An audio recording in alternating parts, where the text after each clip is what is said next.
Jean-Luc Lahaye, bonjour. Hello. C'est le premier invité qui n'est pas assis. J'ai horreur de m'asseoir. C'est vrai? Ouais. Bonjour, bienvenue sur Match TV. On va aller sur le plateau. Vous avez beaucoup d'actualités, Jean-Luc. Il y a une actualité pas très joyeuse dans les pages faits divers, on va en parler tout à l'heure. Mais votre vraie actualité, c'est celle-là. C'est un livre, c'est un DVD, c'est un CD. Vous revenez sur le devant de la scène? Disons sur la scène. Ouais. C'est jamais dû quitter. Vous avez le sentiment que vous avez eu une traversée du désert assez injuste? Oui, on peut appeler ça comme ça, injuste, oui. Injuste et pas mérité, mais une expérience assez riche au quotidien et qui m'a apporté beaucoup. Ça vous a endurci? Je ne pense pas. Vous savez, je pense que plus on avance dans les années, plus on s'attendrit, quelque part. Ouais. Parce que plus on est sensible aux petites misères du quotidien, et puis on prend de l'âge, plus on a un petit chagrin d'avance, un petit... Alors vous allez nous raconter ça dans un instant. Top générique.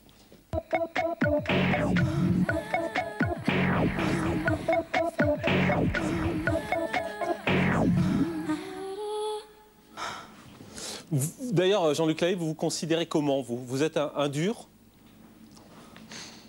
Disons que j'ai le cuir un peu tanné. Mais, parce que vous avez pris des coups? Oui, j'en ai pris. Ouais. J'en ai pris plus que j'en ai donné. Quel est le coup qui vous a fait le plus mal?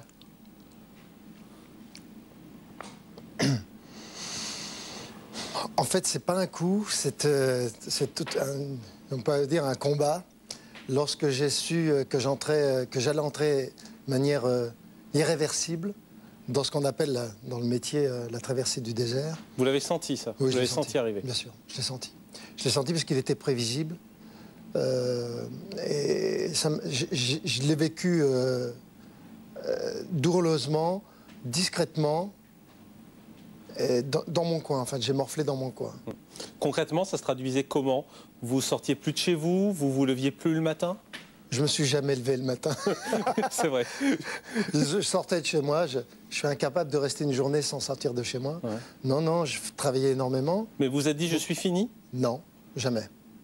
Non, non, je ne me suis pas dit que je suis fini. Je me suis dit, accroche-toi, on est dans une zone de turbulence.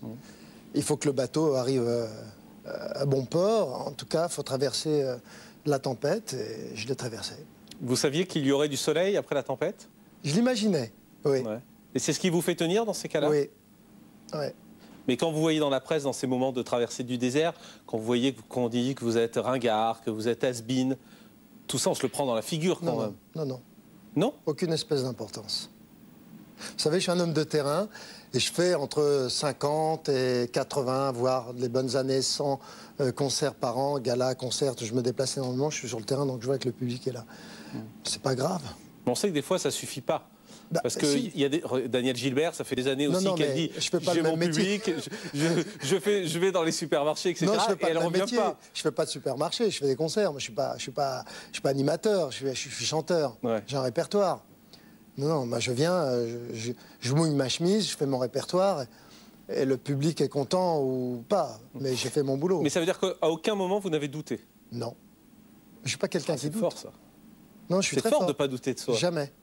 Moi, en ce qui me concerne, j'ai jamais douté de moi. Pourquoi? Parce que j'ai une rigueur, j'ai une tenue, je suis un diesel. Hein. Je prends un rythme et je le tiens, mon rythme. Et puis, je suis pas quelqu'un de faible moralement. J'ai une force mentale extraordinaire. Ça veut dire que vous êtes blindé? De ce point de vue-là, oui. Je crois. Et qu'est-ce qui vous touche, alors? Les petites choses. Ce qui, si vous voulez, je peux très bien assister à quelque chose de dramatique, ça va me laisser insensible, parce que comment vous dire, c'est un fait que je peux affronter régulièrement et que je peux vivre, c'est pas grave. Mais de voir un copain pleurer ou une petite misère ou un chagrin me touchera beaucoup plus, parce que je sais que je suis plus apte, moins apte moi-même à le corriger si ça m'arrive. Ouais. On a ce sentiment finalement que pour vous définir, on a envie de définir un bulldozer, quoi. C'est-à-dire, il y a les arbres qui tombent devant vous, vous continuez, vous tracez votre route tranquillement et vous repoussez tout sur les côtés. Moi, il n'y a pas de problème. Je suis un guerrier. Je suis un chef de guerre. Ouais. Mais ça ne veut pas dire que je suis insensible, ni que je n'ai que des victoires. dans la défaite, je vais me draper dans une dignité, dans une discrétion, je suis jamais vexé. Hein. Mais c'est assez rare pour les artistes quand même d'être comme ça, parce que beaucoup d'artistes sont quand même hypersensibles, une moindre critique peut les faire craquer. Non, non, les critiques, j'ai vécu ça toute ma vie. Quand j'arrivais dans une école, dans un petit bled, j'étais placé dans une ferme, dans une famille d'accueil, j'avais 8, 10, 12 ans, on m'accueillait, on disait le petit Jean-Luc Lahaye qui est de la DAS, il n'a pas de parents, il faut être gentil avec lui. Ça commençait par là, mon combat. C'est de vivre à chaque famille d'accueil, de vivre un combat avec l'environnement, l'entourage. Et vous dites que vous prenez une revanche aujourd'hui? Oh, j'ai passé le cap de la revanche. Vous l'avez eu, cette idée de revanche quand même, au début de votre carrière? Oui. D'ailleurs, j'étais uniquement et essentiellement motivé par la revanche. Et je vais même beaucoup plus loin dans la précision, c'était par rapport à 2 ou 3 de mes éducateurs et des fermes d'accueil qui m'avaient réservé d'un mauvais sort. Vous vouliez dire que vous n'étiez pas le nul qu'ils pensaient? Je me fous de l'opinion des gens, en quelque sorte. Ça ne me touche pas à ça. Je vis avec mes valeurs et mon univers. Mais ce qui m'ennuyait, c'était toujours de me mettre à l'écart. C'est-à-dire de ne pas avoir l'audience que je méritais, que j'aurais voulu avoir, et d'être maltraité. Ça m'ennuyait énormément.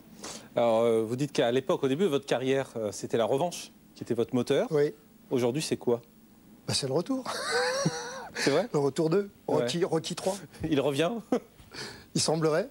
En tout cas, c'est ce que je ressens, ce dont je rêve, ce dont j'ai envie. Oui. Et si ça ne se fait pas? Et si ça foire? Mais ça a marché. Non, mais on sait pas. Enfin, on sait bien, le métier d'artiste, c'est quelque chose. On est sur le fil en permanence. Mais ça ne peut plus foirer. Je suis sur une vitesse de croisière. Admettons, allez, admettons que je ne sois pas à nouveau numéro 1. Je serai numéro 20, 25. Mais je ferai mon métier jusqu'à ce que j'ai une canne. Ah, vous m'épatez là. Vous avez une certitude qui. Bah, c'est beau. Non, mais c'est bien. Non, mais attendez, je ne suis pas le seul dans ce métier. Je connais un certain nombre d'artistes qui n'ont pas fait de succès depuis radio et vente de disques depuis 30 ans. Et qui font leurs 50, 80, voire 100 galas par an. Ils font leur métier. Et l'argent, c'est un moteur? Non. Ou pas? Non. Ça n'a jamais été un moteur. Je ne suis pas un homme d'argent. Parce que vous en avez, c'est pas un moteur ou... Disons que j'ai de quoi vivre l'essentiel de mes désirs, de mes attentes. Si vous voulez, c'est vrai, quand je vais au restaurant, je ne regarde pas nécessairement la carte, forcément les prix, la colonne de droite, ou si j'ai envie de prendre un billet d'avion pour partir en vacances, je vais pouvoir le faire encore.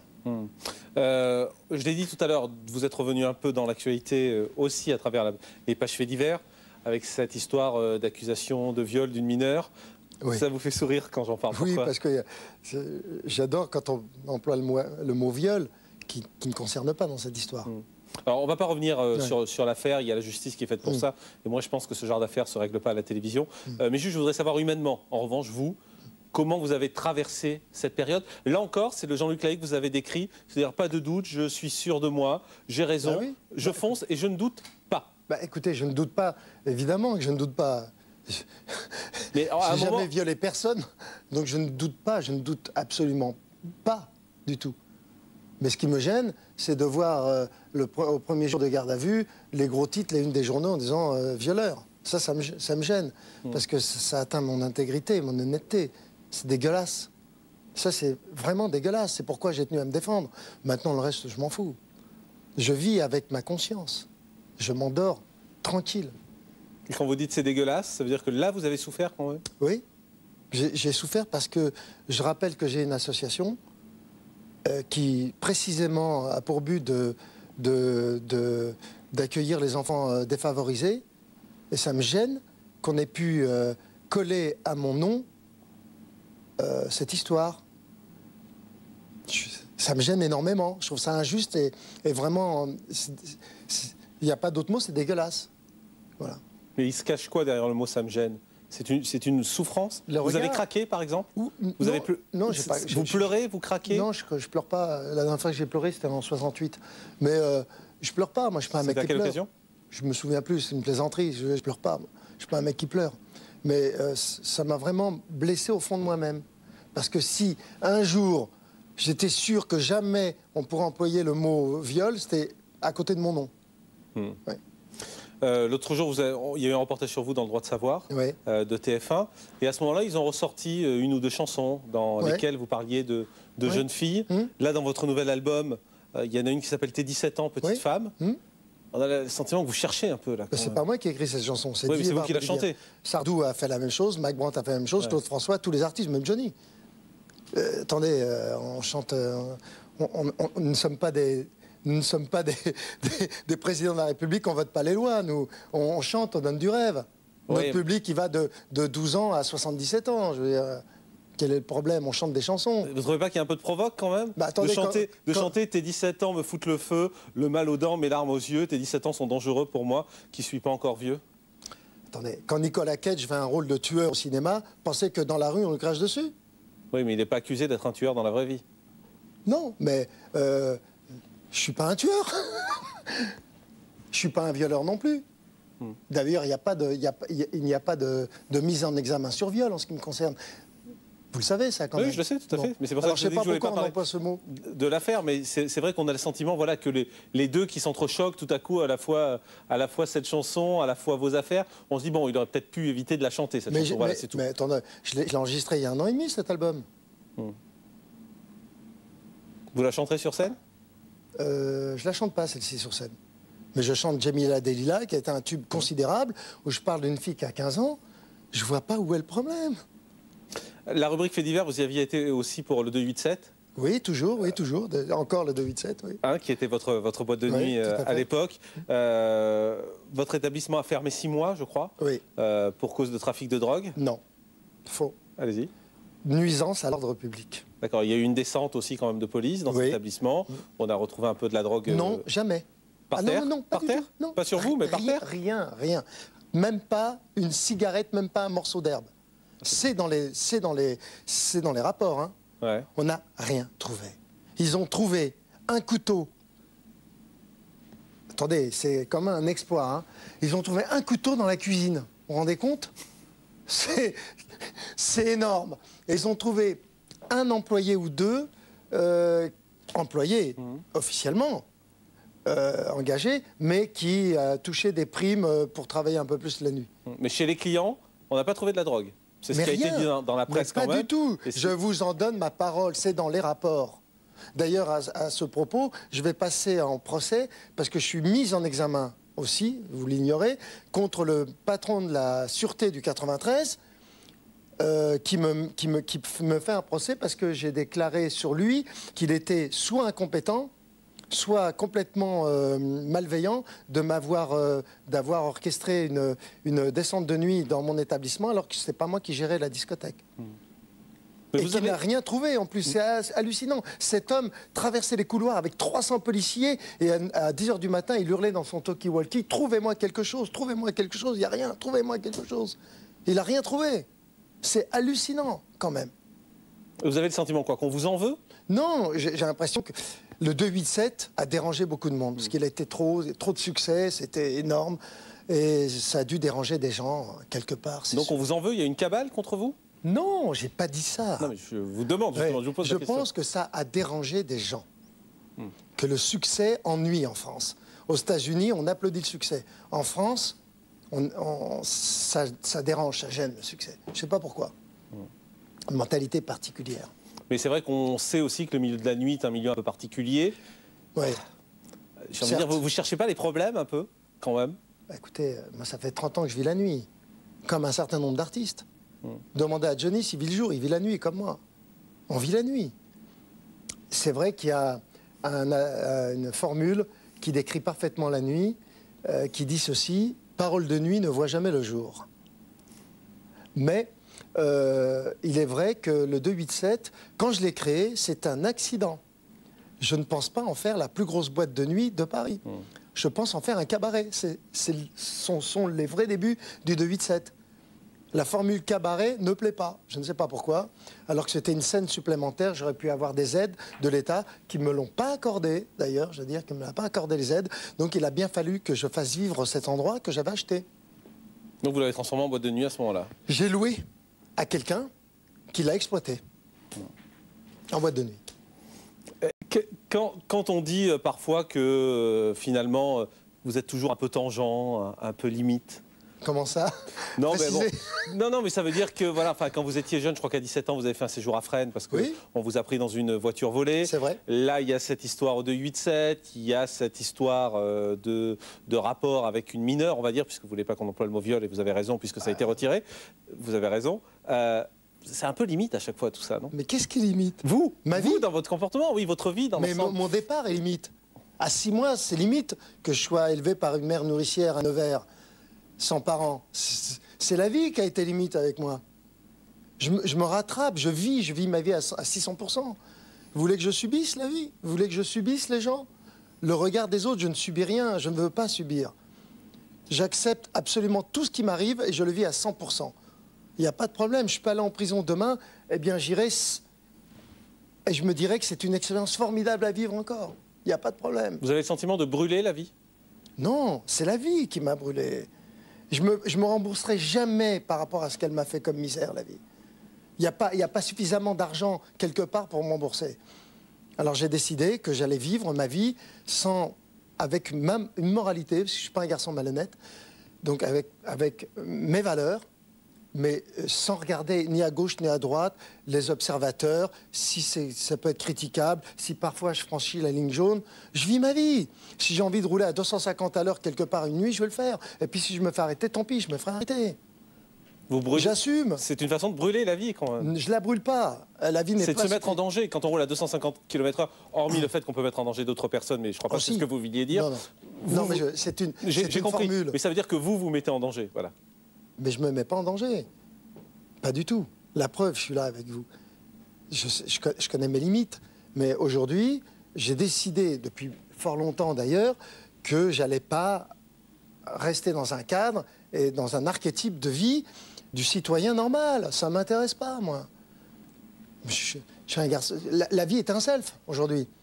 Et si tel endroit ne me plaît pas, ben, j'irai dans tel endroit.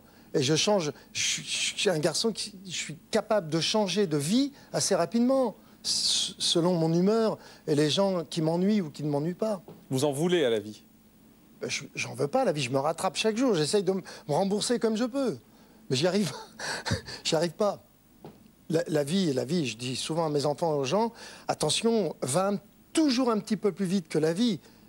Parce que là, elle va te bouffer, elle va te rattraper, elle va te mâcher, elle va te digérer, elle va te jeter sur le fossé. Je veux pas être dans la meute. Je veux être devant ou à l'écart. Et là, vous êtes où? Devant ou à l'écart?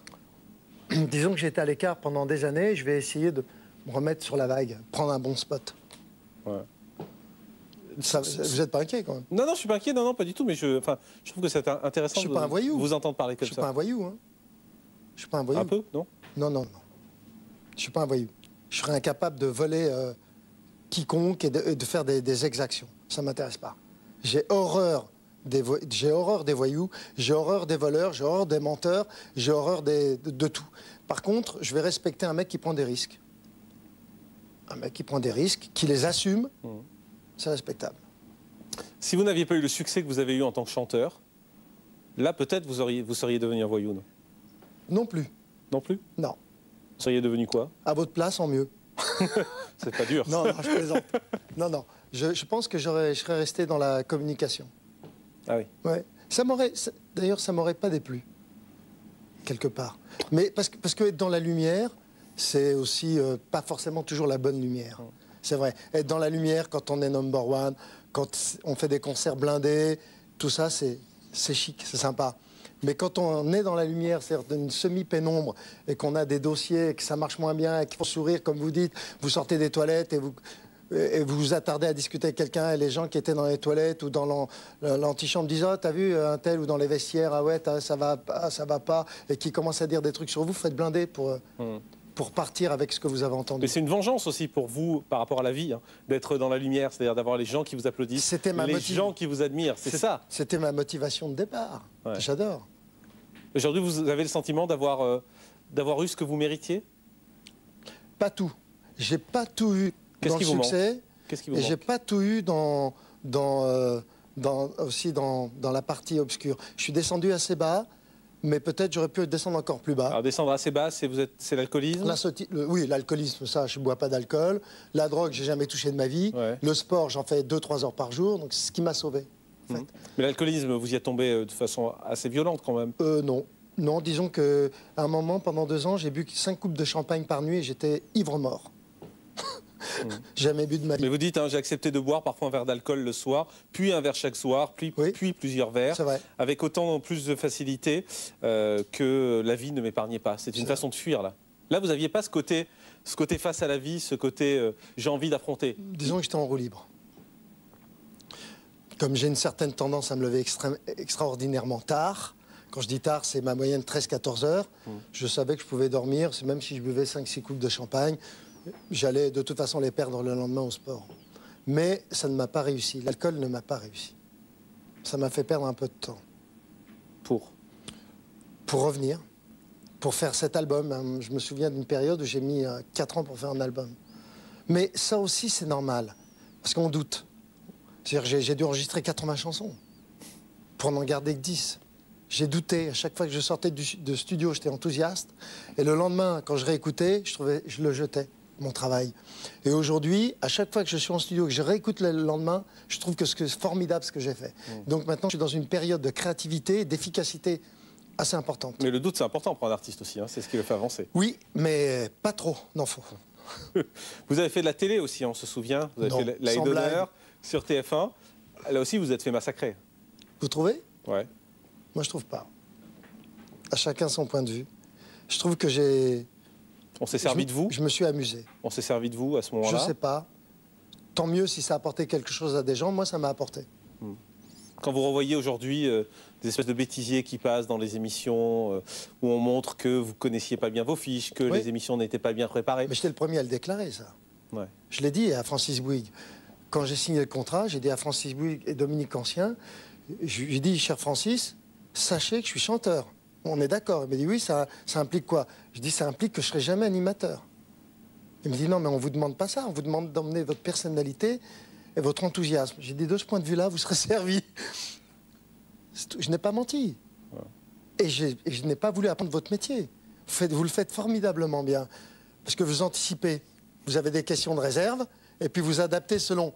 Moi, je me fous de ce que me disaient les gens. Et d'ailleurs, j'avais même pas envie de leur poser des questions. Vous voyez, ça allait beaucoup plus loin. J'avais envie soit de donner le chécos à des associations, parce que je trouvais que c'était formidable ce qu'ils faisaient bien, ou soit d'écouter les chansons de mes copains. Pas de regret là non plus, donc? Non, jamais de regret. Ah, c'est bien ça, c'est une belle philosophie de vie. J'ai pas de poubelle derrière moi. Hein. J'ai pas une décharge publique où je vais enterrer tous mes trucs. Hein. Il y en a pas chez moi. Vous assumez tout? Mais il n'y a pas de zone d'ombre dans mon justement, cortex. vous assumez tout? Tout. Et je digère et j'évacue au fur et à mesure. Vous imaginez comment dans 10 ans, dans 15 ans? Très bien. Vous y pensez? Vous y pensez ou vous vivez au jour le jour? Je ne vis pas au jour le jour parce que je suis un signe de terre. Je suis du Capricorne et malheureusement, le Capricorne vit toujours des angoisses et des chagrins d'avance. C'est un sale signe. Mais un signe formidable dans la lucidité, dans la persévérance, dans la pugnacité. Et de ce point de vue-là, je suis très rassuré en ce qui concerne mon avenir, ma vie. Je pense que j'aurai une fin de vie assez solitaire. Je suis déjà un peu poussé à la solitude. Enfin, la vie me pousse vers la solitude. Mais on l'assume très bien. Vous êtes bien seul? Oui, très très bien. Mieux qu'avec les autres? Oh, quel bonheur. Mon rêve, ça m'arrive quelquefois, c'est un plateau télé. J'adore. Et surtout, personne qui me parle. Vous avez un côté un peu sauvage qui ressort? Oui. Les gens vous emmerdent? Non, pas du tout. Mais j'aime mettre dans ma bulle, dans ma grotte. Parfois, ma compagne me dit 3 mots dans la soirée, je dirais, écoute, tu parles trop. Ça va être facile de vivre avec vous. Hein. Si, au contraire, c'est très rigolo. Du courage quand même, hein, c'est clair. Bon, en tout cas, vous sortez, hein, je l'ai dit, il y a le CD, il y a le livre. On va regarder un extrait du DVD, si vous voulez bien. Ah oui? Jean-Luc Lahaye à l'Olympia, c'est parti.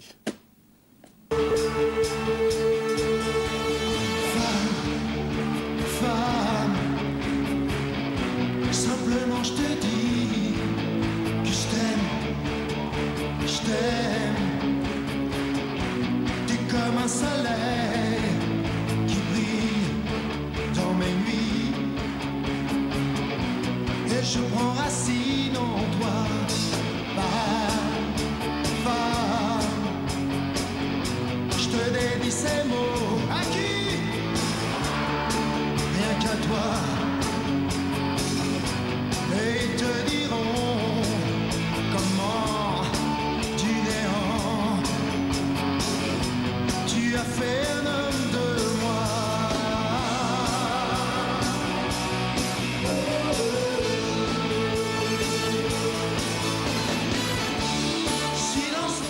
Voilà, Jean-Luc Lahaye, vous la connaissez, hein, ce que vous me disiez. C'est une chanson qui date de 82, vous me disiez, Oui, en regardant l'extrait. 82. C'est incroyable. Ça passe une vitesse, c'est pour ça que il faut vivre la vie vraiment à 100%, à 600%.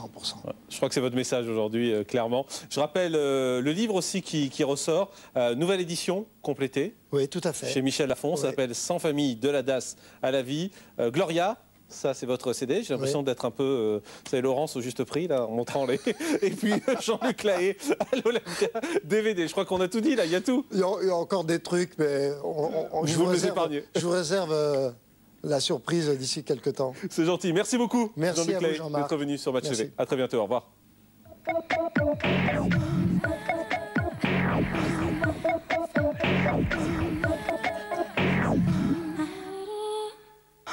Formidable. Pas de montage, questions intelligentes et beaucoup de gentillesse de la part de Jean-Marc. Très plaisant.